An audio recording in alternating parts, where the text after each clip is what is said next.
A guy pulls up to a public lake with a $3,000 kayak, a fish finder that costs more than rent, and 3 tackle boxes stuffed with imported swim baits and Japanese crankbaits. 2 hours later, he has caught 2 tiny bass and is blaming the barometric pressure. 15 feet away, a 73-year-old man named Earl Jessup has not moved from his 5-gallon bucket. His setup? A beat-up spinning rod, a bag of cheap yellow corn, and a warm 2-liter bottle of generic cola sitting in the dirt. His stringer looks like a rope of silver and gold. Fat channel cats, slabs of bluegill, carp so thick they bend the clip. He is picking which ones to throw back. It was not luck. It was not the spot. It was that $2 bottle of cola. Welcome back to Forbidden Lures. Today, we are blowing the lid off something the multi-billion-dollar tackle industry has been praying you would never figure out. A cheap drink from your grocery store, something in your fridge right now, can trigger a feeding frenzy faster than any $30 designer lure. By the end of this video, you will understand the raw science behind why fish bite, how to hack their sensory systems with kitchen items, and you will have the exact recipes to dominate your local waters this weekend. Let's get into it. Part 1. The Great Lure Industry Lie. Before we get to the cola, we need to talk about the lie you've been sold. And I don't mean a little white lie. I mean a calculated, industry-wide deception that has been draining your wallet for decades. Walk into any big-box sporting goods store right now. Go to the fishing aisle. You'll see rows and rows of scent sprays, gels, and dips, all promising to make fish strike like they've lost their minds. $10 a bottle, $15 for the Pro formula.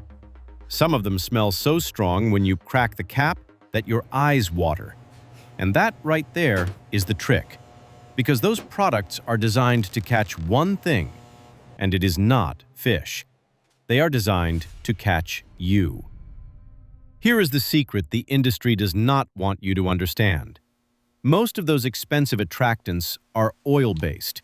They smell powerful to us because our noses evolved to detect volatile compounds that travel through air. Makes sense, we are land animals. But fish? Fish live in water, and the chemicals that signal food to a fish must be water-soluble. That is non-negotiable biology. Think about it like this. Imagine you are standing in your kitchen and someone is frying bacon 3 rooms away. You can smell it instantly because those fat molecules are evaporating into the air and drifting to your nose. Now imagine someone dumps that same bacon grease into a swimming pool and tells you to smell it from the other end. You can't. The grease just sits there in a slick on the surface. It does not dissolve. It does not travel. It does nothing. That is exactly what happens when you coat a lure in an oil-based attractant and drop it in the lake. It might look slick, it might feel like you're doing something, but underwater, those oils bead up and sit there like a puddle on a parking lot. They are immiscible. They do not dissolve into the water column, which means they create almost no scent trail for a fish to follow. Now here is where it gets wild. Fish are not just smelling the water the way you smell air. They are tasting it, constantly. A fish's entire existence is chemical detection. They have specialized olfactory rosettes inside their nostrils, structures that are bathed in a continuous flow of water, and these rosettes can detect water-soluble molecules like amino acids and simple sugars at concentrations so low it would make a laboratory chemist jealous. And then there is the channel catfish. This creature is not just a fish. It is a swimming tongue. I am not exaggerating. A channel cat is covered, head to tail, whiskers to belly, in thousands upon thousands of external taste buds. Every square inch of its skin can taste the water around it. It can detect a single drop of chemical gradient and track that signal across hundreds of yards of murky river bottom in total darkness. So when you spend $10 on an oil-based spray that smells incredible to you in the store, you are not buying a fish attractant. You are buying air freshener for your tackle box. What actually triggers a bite, what actually makes a fish turn, track, and commit are low molecular weight water-soluble compounds, amino acids, simple sugars, organic acids, the stuff that dissolves and disperses. And here is the part that should make you angry. The soda industry has been accidentally manufacturing the perfect fish attractant for over 100 years. They just never told you. The tackle companies sure as hell were never going to tell you. But we are about to change that. Right now. Part 2. The chemical warfare of cola. So why cola? Out of everything in your kitchen, juice, milk, energy drinks, tap water, why is a bottle of dark, cheap, fizzy soda the nuclear option? Because cola is not just a drink.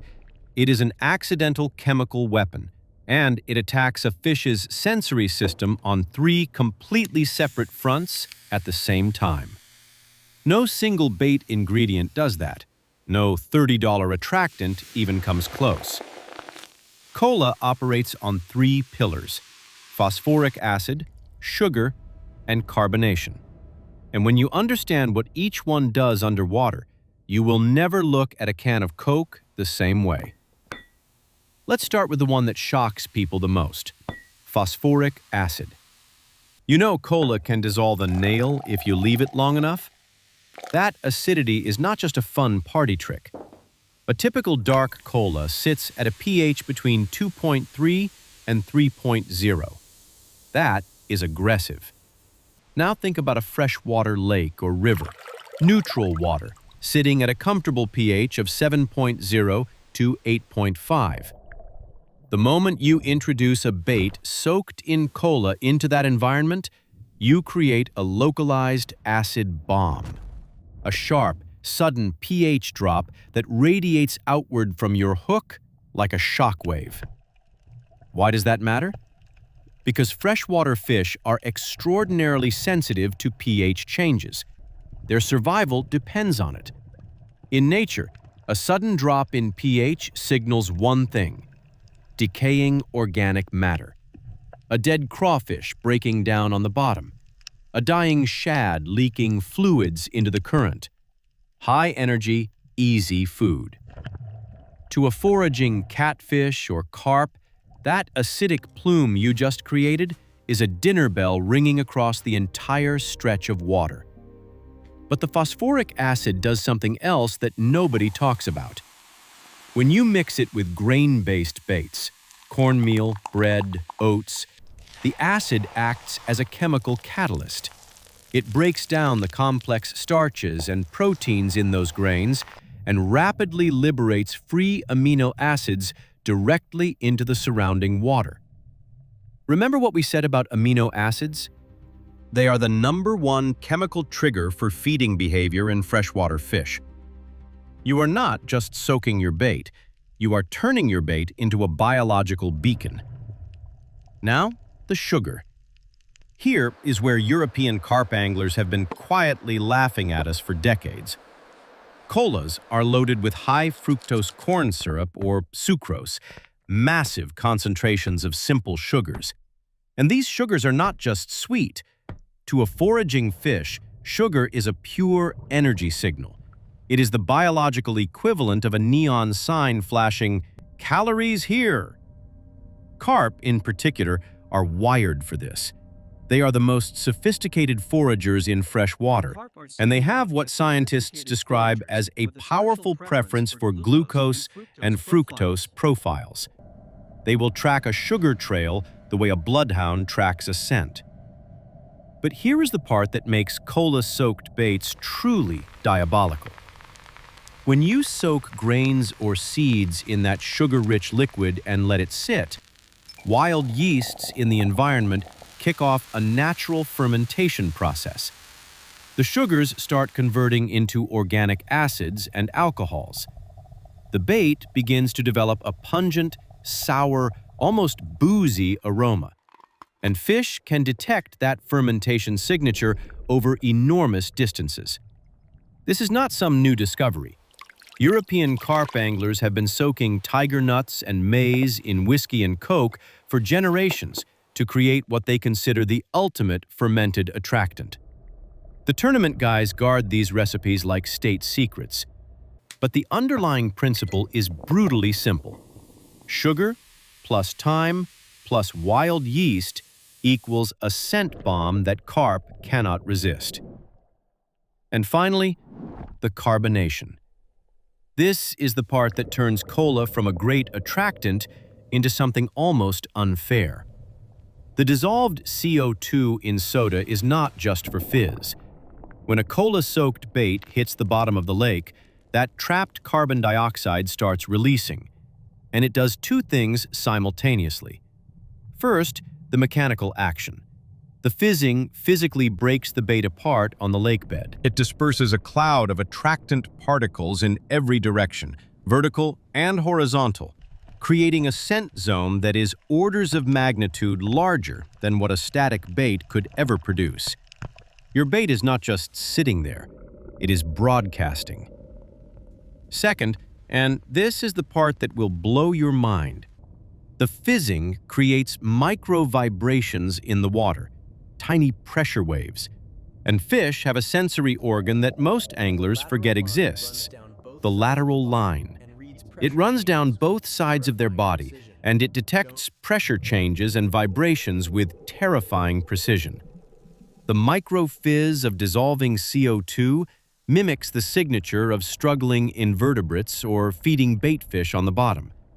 To a bass, a crappie, or a sunfish patrolling nearby, those little vibrations trigger something ancient and involuntary, a predatory response. They do not choose to investigate. They cannot help it. 3 chemical pillars, 3 separate attack vectors, 1 cheap bottle of soda. And the tackle industry never wanted you to put those pieces together. Part 3. The ultimate kitchen sink pack bait. All right, you understand the science. Now let's weaponize it. We are going to build what professional carp tournament anglers call pack bait. And if you have never used this technique before, it is about to become your new obsession. The concept is simple, but devastatingly effective. Instead of putting a lonely piece of bait on a hook and hoping a fish wanders by, you mold a large ball of highly attractive, loose binding material around your hook and sinker. When it hits the bottom, the cola fizz breaks it apart, and suddenly you have a concentrated feeding zone, a buffet table, sitting right on top of your hook. Fish move in to feed on the cloud, and your hook is right there in the middle of the party. Here is the exact recipe, and I want you to pay attention, because this entire rig costs less than a single bag of commercial dough bait. Your dry base: 2 cups of yellow cornmeal and 1 cup of all-purpose flour. The cornmeal is highly porous. It acts like a sponge for our liquid attractant, soaking up every drop of that acid sugar CO2 payload.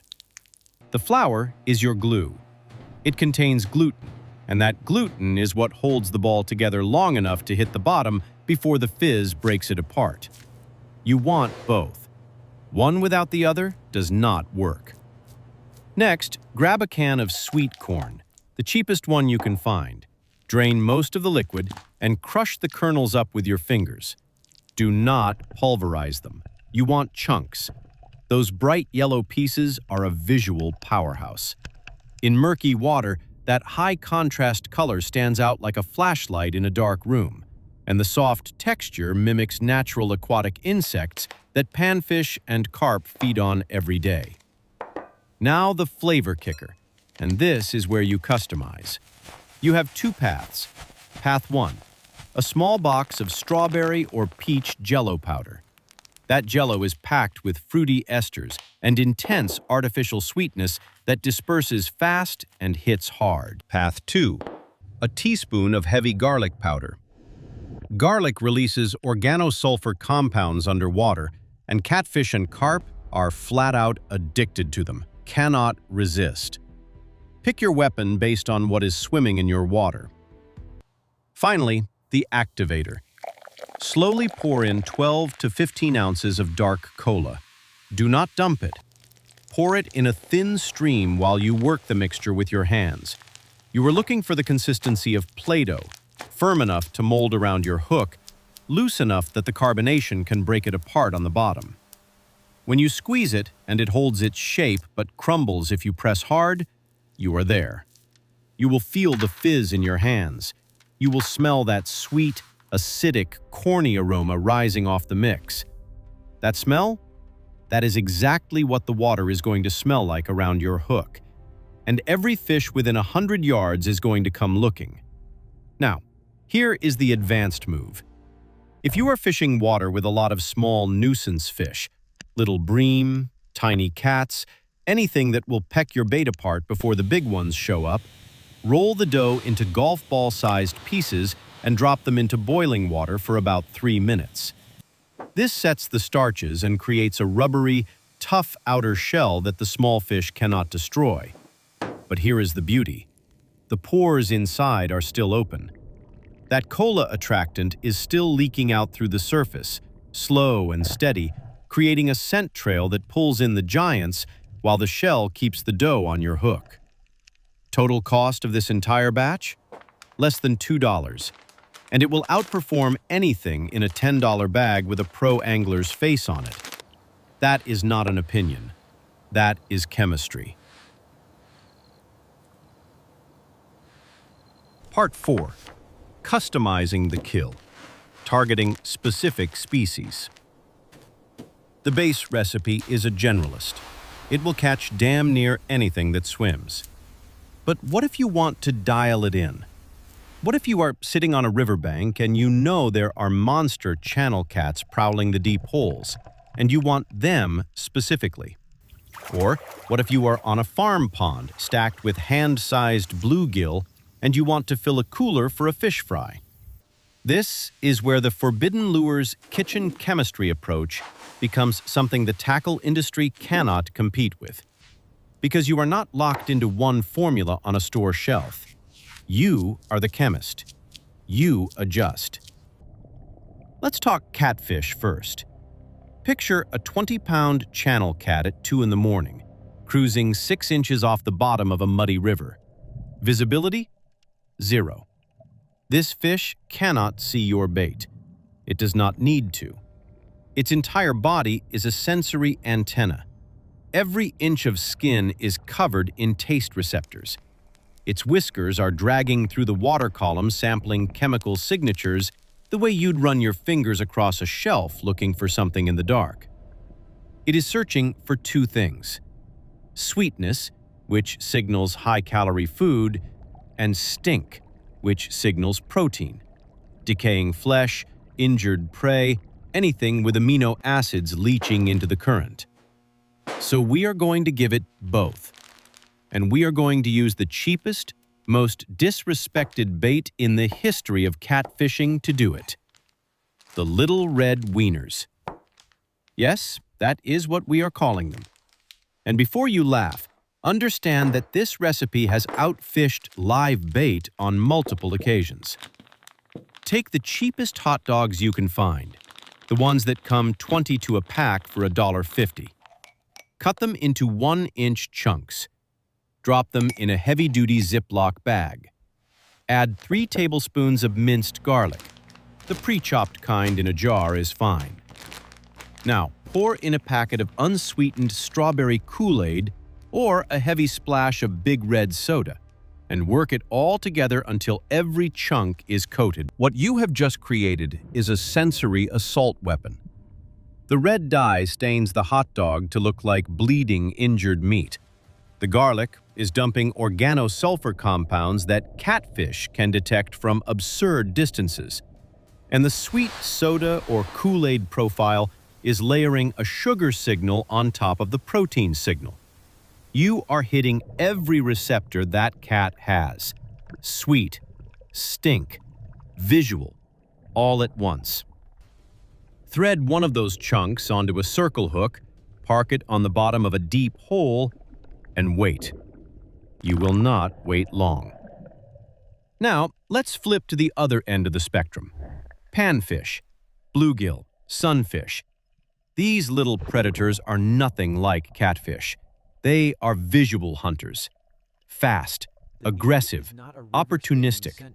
They do not need a scent trail that reaches across a river. They need something bright, something small, something that looks like it belongs in their world. And they need it right in front of their face.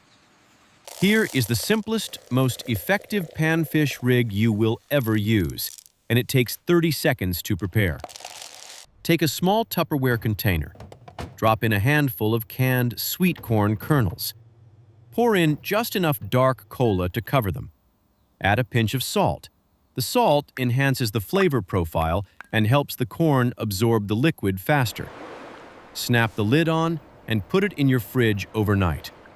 By morning, each kernel has turned into a tiny sponge saturated with phosphoric acid, sugar, and dark cola color.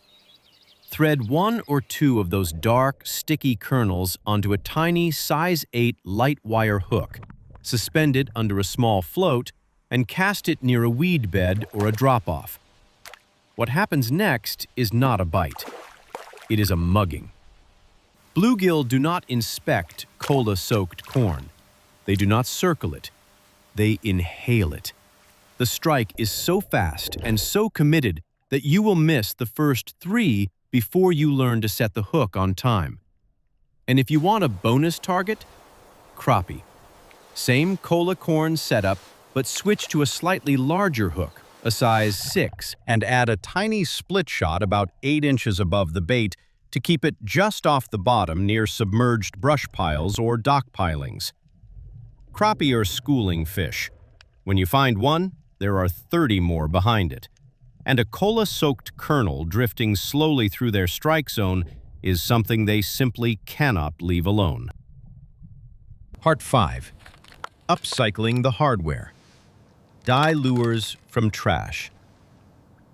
Now, I know some of you are sitting there thinking, great, the bait recipes are killer, but I am a lure fisherman. I like throwing hardware. I like the strike. I like working a lure through cover and feeling that thump.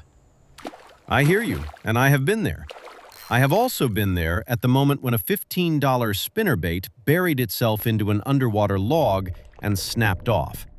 That sick feeling in your stomach when you watch your money sink into the abyss. Happens to all of us. And it is the reason a lot of people stop fishing heavy cover altogether, which is exactly where the biggest fish live. So here is what I want you to do. Next time that happens, take a breath. Then look down at the empty soda can sitting in your cup holder, because you are holding the raw material for lures that cost literally nothing. Aluminum soda cans are highly reflective, lightweight, and they flex. Those 3 properties make them ideal for improvised spoon lures. Here's how. Take a pair of heavy scissors or tin snips. Cut the side panel of a soda can into a smooth oval shape, about 2 inches long, an inch wide. Punch a small hole in each end with a nail or the tip of your scissors. Attach a small swivel to the top hole and a treble hook to the bottom. That is it. You have just made a custom spoon lure. And here's the thing, it works. As it drops through the water column, the curved aluminum flashes and catches light from every angle, and the irregular shape makes it wobble and flutter erratically. To a bass or a pike, that looks exactly like a dying baitfish tumbling toward the bottom. And dying baitfish are irresistible. Now let me show you something even crazier. Look at the pull tab on top of that can. Pop it off. Bend it slightly so it has a little curve to it. Now, attach it to the eyelet of a standard jig head. What you have just built is a dye chatterbait. When you retrieve this through the water, that soda tab catches water resistance and vibrates violently back and forth, throwing off pressure waves that baits detect through their lateral lines. In muddy water, zero visibility, it does not matter. The vibration is the trigger. And this thing generates reaction strikes, the kind where the fish is not even hungry, it just cannot stop itself from attacking. And one more. This one is my favorite because it works while you are doing nothing. Take an empty 2-liter bottle. Cut off the top third. Flip it around so the spout faces inward, like a funnel. Staple or tape it back onto the body. Drop a golf ball chunk of our cola corn pack bait inside the bottle, add a few rocks for weight, and sink it in the shallows near a weed edge or a dock. As the pack bait dissolves, the scent plume draws in minnows and small baitfish. They swim through the funnel to get to the food, and they cannot figure out how to get back out. In an hour, you will have a bottle full of the freshest, most natural live bait in the lake. Free. So now picture this.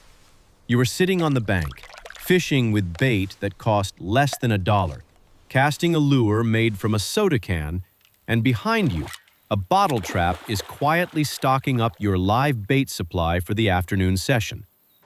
Total investment? A couple of bucks and some imagination. And you are out fishing people who dropped $300 at the tackle shop this morning.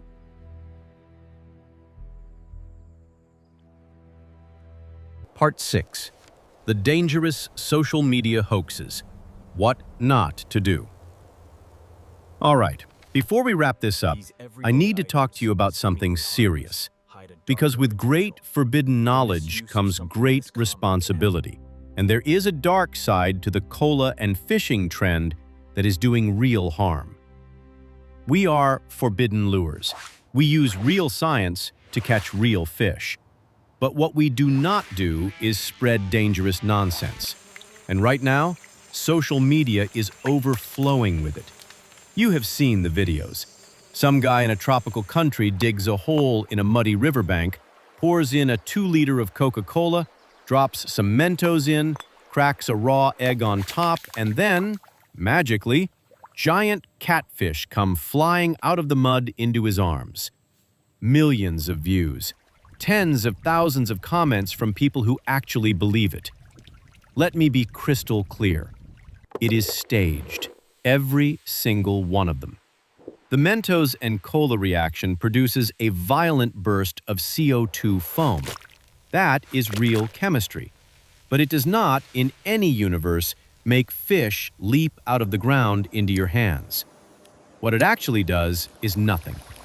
In those videos, there is always someone off-camera pushing live fish through a pre-dug pipe or channel connected to the hole. It is a magic trick for clicks, and if you try it in the wild, the only thing you will accomplish is dumping a volatile chemical reaction into an enclosed habitat, which can damage the respiratory systems of any small fish and amphibians trapped in that space. But there is a second trend that is even worse, because it hurts fish directly. You may have seen videos of anglers pouring Mountain Dew or Diet Coke directly onto the bleeding gills of a fish they just caught, claiming the acid cauterizes the wound and saves the fish's life. This is not just wrong, it is the opposite of helpful. A fish's gills are the most delicate, sensitive tissue on its entire body. They are how it breathes. Pouring highly acidic soda onto gill tissue does not cauterize anything. It burns. It damages the filaments. And it strips away the fish's slime coat, which is its primary immune defense. Without that protective mucus layer, a released fish becomes a sitting target for bacterial infections and parasites that will kill it slowly over the next several days. The truth is simple. A fish's blood clots naturally underwater, thanks to specialized cells called thrombocytes. If you hook a fish deep and it is bleeding, the single best thing you can do, the only thing supported by actual fisheries science, is get it back in the water as fast as possible, or harvest it humanely for the table. That is it. We use cola to attract fish. We never use it to treat them. That is the line, and this community does not cross it. Conclusion: the power is in the knowledge, not the price tag. So, what did we really learn today? We learned that the tackle industry runs on one core assumption: that you believe catching fish has to be expensive. They need you to believe that. The $30 lures, the $10 bottles of scent spray that wash away in the current before a single fish detects them. The endless cycle of new gear, new technology, new formulas, all designed to solve a problem that a $2 bottle of cola already solves better. But Earl Jessup never needed any of that. He never did. The old man on the bucket with the faded cap and the warm generic cola, he understood something that the guy in the $3,000 kayak might never figure out. The secret to catching fish is not in your wallet. It never was. It is in understanding how a fish experiences its world. The pH-dropping power of phosphoric acid, the biological energy signal of high-fructose corn syrup, the acoustic vibrations of carbonation fizzing against a lake bed. These are the tools, and they have been sitting in your kitchen this entire time.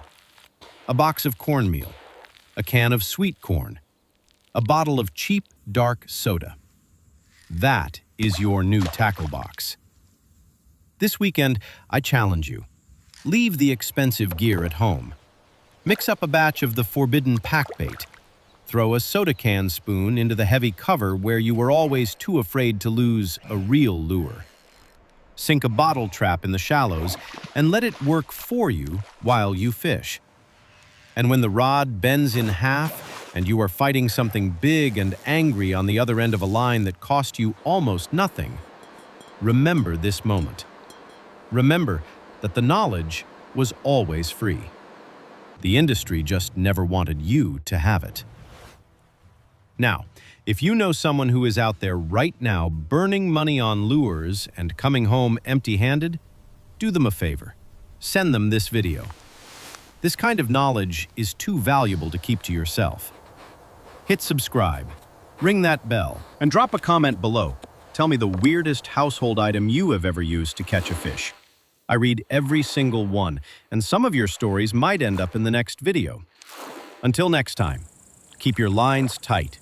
Keep your hooks sharp, and stop wasting your money. This is Forbidden Lures, signing off.